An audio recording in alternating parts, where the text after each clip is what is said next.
l'Algérie. Ce pays dans la sous-région qui déstabilise les autres pour pouvoir piller son sous-sol.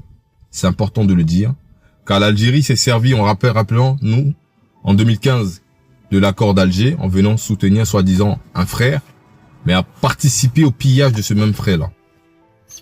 L'État malien l'a dénoncé, c'est pas moi qui le dis, l'État malien l'a dit, et on est d'accord avec ce que l'État malien a pu dire. Qu'on connaît les antécédents de ce pays-là.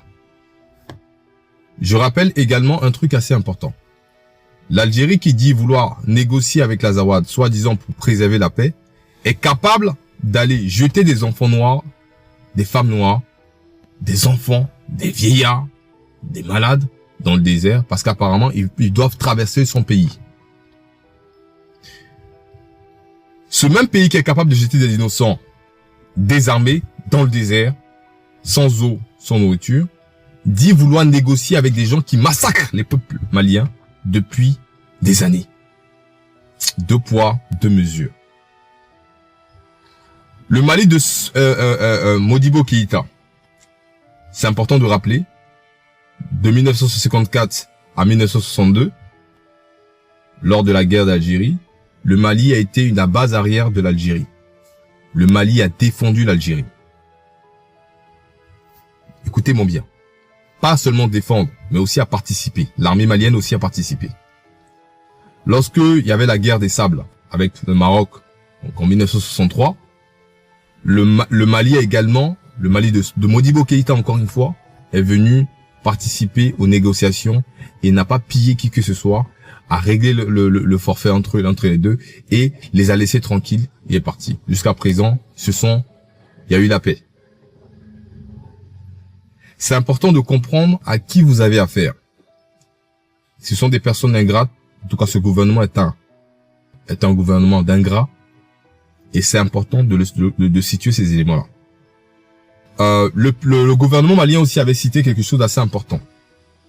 Concernant la géopolitique et concernant la géostratégie.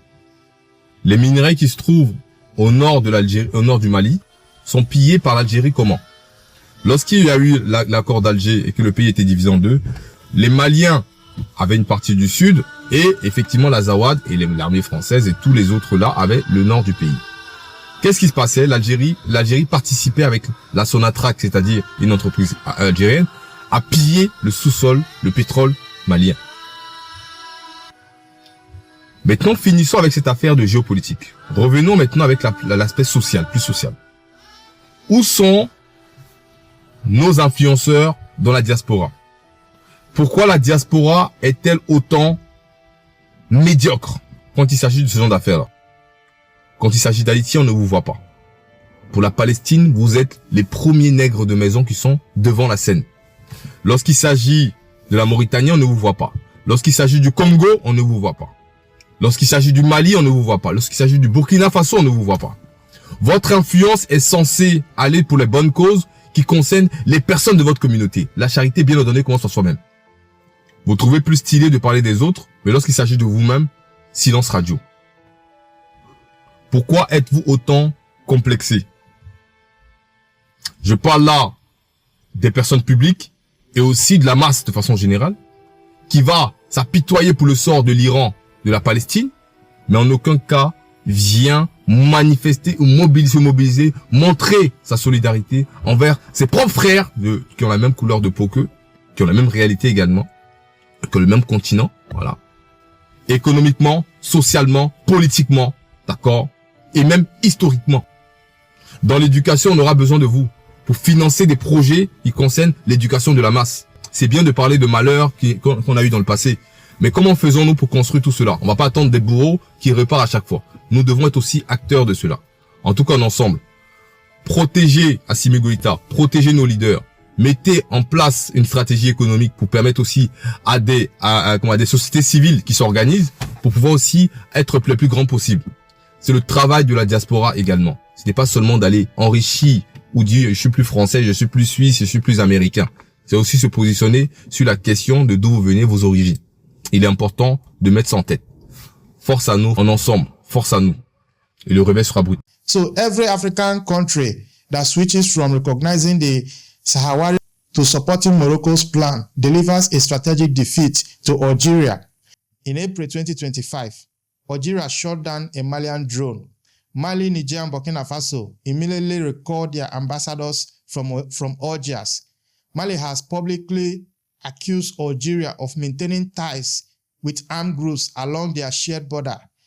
Mali endorsed Moroccan sovereignty over Sahara.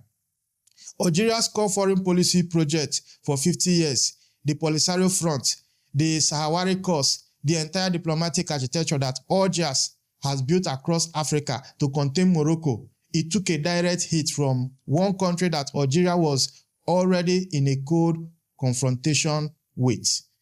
April 10, that was the day the recognition happened. April 25th, 15 days later, the largest attack happened. 15 days, France sits in Paris watching the country that humiliated it align with Morocco while deepening its partnership with Russia.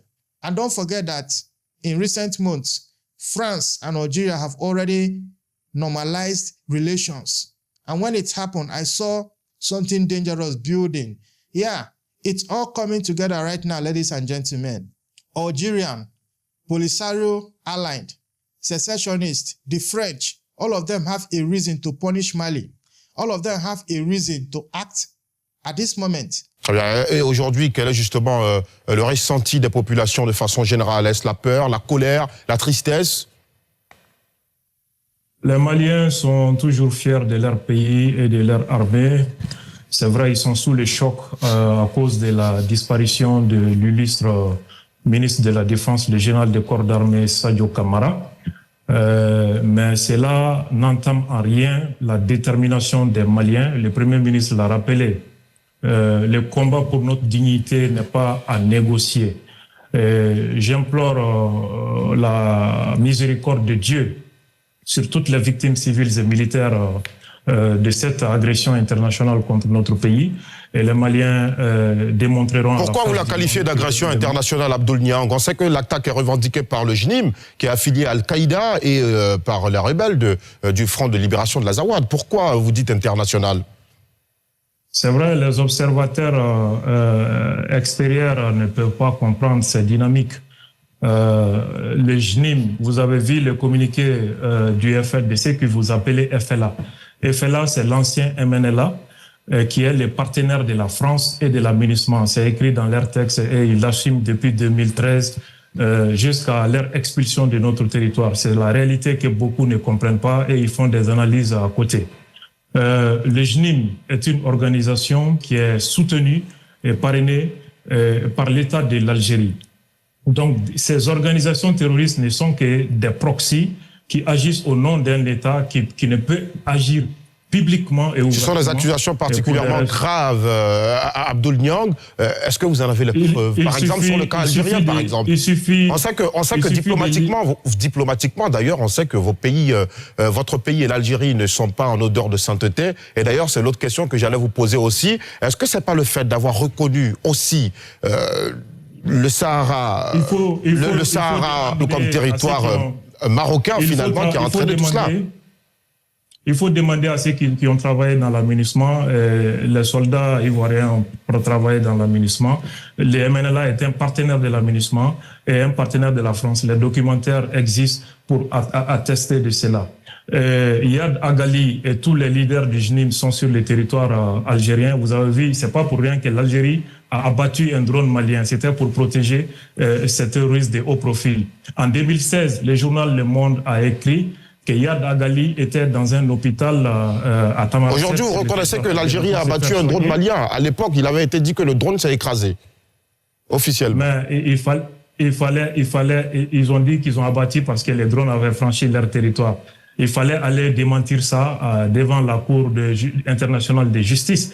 Mais vous avez vu qu'ils ont refusé d'aller s'assumer là-bas. Donc ça en dit long déjà sur cette réalité. En 2016, le journal Le Monde a révélé que Yad se soignait dans un hôpital de Tamaracet et que l'armée française voulait agir contre lui, mais elle a eu peur pour ne pas froisser les Algériens. Les travaux du Britannique Jeremy Kennan expliquent assez la complicité de l'Algérie dans cette histoire de terrorisme au Sahel. Un officier malien des renseignements maliens, le colonel Ould Lemana, avait dénoncé que l'État algérien est au cœur de AQMI, Le lendemain, il a été abattu chez lui à Tombouctou. Donc, ça, c'est des réalités que vous ne comprenez pas. Ça fait que les conclusions sont toujours biaisées et même complètement hors sujet. Non, Abdoul Niang, vous ne pouvez pas dire que nos conclusions sont biaisées. Nos conclusions ne sont absolument pas biaisées.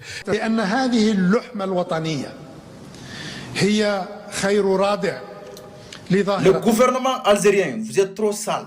Arrêtez de venir publiquement pour convaincre public.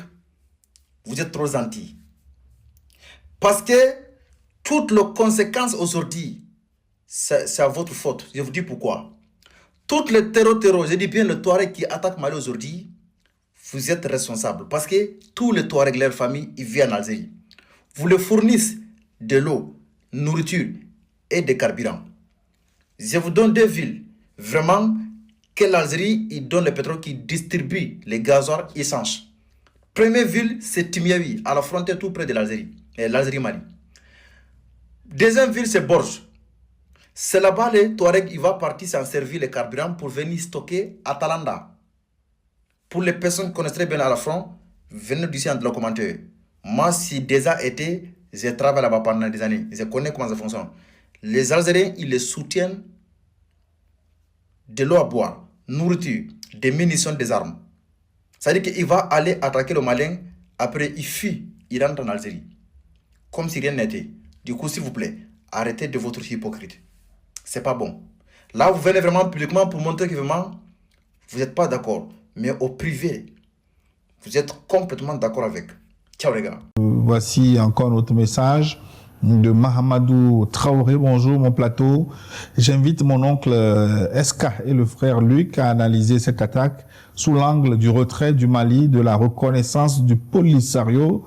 Voilà un acte irréfléchi et irresponsable de la DGSE malienne. Une fois de plus, le peuple s'est montré à la hauteur de l'événement. La population de Kati, à main nue, s'est formée en bouclier et donné une leçon de souveraineté aux terroristes. Vive les femmes, vive le peuple malien. C'est Mahamadou Traoré depuis la région de Douenzane au Mali. Merci. Bon, je n'ai pas compris le rapport. Mais ce qui est sûr, c'est que si le Mali sort justement de la... Comment ça s'appelle déjà? De la reconnaissance du Polisario, etc. C'est le Front Polisario soutenu par l'Algérie. Voilà, par l'Algérie, justement. Ça fait donc, partie si le Mali des actes... se désengage, c'est une sorte de camouflet à l'Algérie. Bien sûr. Donc, ça fait partie des actes de souveraineté, tout simplement. Parce que, justement, le Front Polisario est soutenu par le Maroc, à ce que je sache. C'est ça, non? Oui. Voilà, il est soutenu par le Maroc. Non, pas l'Algérie. Non, c'est-à-dire... Attends, ne vous mêlez pas les pinceaux. Voilà, c'est lui l'historien. Le Front Polisario est soutenu, financé par l'Algérie. Exactement. Parce que le Mali prend fin et cause pour le Maroc, etc. C'est une opération qui a dû être planifiée depuis longtemps. Et la reconnaissance par le Mali de la marocanité, tout ça n'a été qu'un accélérateur de mon point de vue. Et donc, le soutien logistique viendrait inévitablement du pays voisin. Et quand vous voyez la géographie... Il y a 7 pays voisins. Ben c'est le voisin algérien. Il y a 7 pays, il y a l'Algérie, le Niger, le Burkina, la Côte d'Ivoire, la Guinée, le Sénégal et la Mauritanie. Oui, ça ne peut pas venir de là. Le Burkina et le Niger sont dans l'AES. Et l'Algérie, qui a plus de 1300 km de frontières avec le Mali, a toujours abrité les séparatistes. Ayad Rali, Diko est un réfugié chez eux, il est accueilli. Et donc, je pense que s'il aide, il ne peut venir que du voisin ouest du Mali. Je trouve que si en creusant un peu, on trouvera la patte de l'Algérie. L'un n'empêche pas l'autre. Ce qu'on peut ajouter à ce que dit Wassim, c'est quand même que l'Algérie n'est jamais très loin dans les actions menées par les djihadistes commandés par Iyad Agrali. Ce qu'on peut rappeler, c'est que du temps de François Hollande, les militaires français qui, à l'époque, étaient présents au Mali, ont tenté une opération aéroportée sur Tamanrasset, donc au cœur du sud du Sahara algérien, pour tenter de capturer Iyad Agrali, dont la famille est dite protégée à Tamanrasset. Ce qu'on peut rappeler aussi, c'est qu'en juillet 2024, c'est la première défaite importante des combattants russes sur le territoire malien. Il y a eu une violente bataille entre les indépendantistes du FLA et les Russes de Wagner Afrika Korps à la frontière algérienne, Mali-Algérie, à Tinzaouaten. L'histoire de l'Algérie est une histoire qui est fabriquée comme l'Algérie est un pays fabriqué. Une histoire qui est fabriquée depuis 1962. Parce que ce pays qui a reçu ses frontières de la France, qui a même reçu son nom de la France, est un pays qui, à partir de 1962, va créer une histoire qui va être une histoire idéalisée et qui va permettre de réinterpréter des événements disparates du passé dans le sens d'une unité nationale qui n'a jamais existé.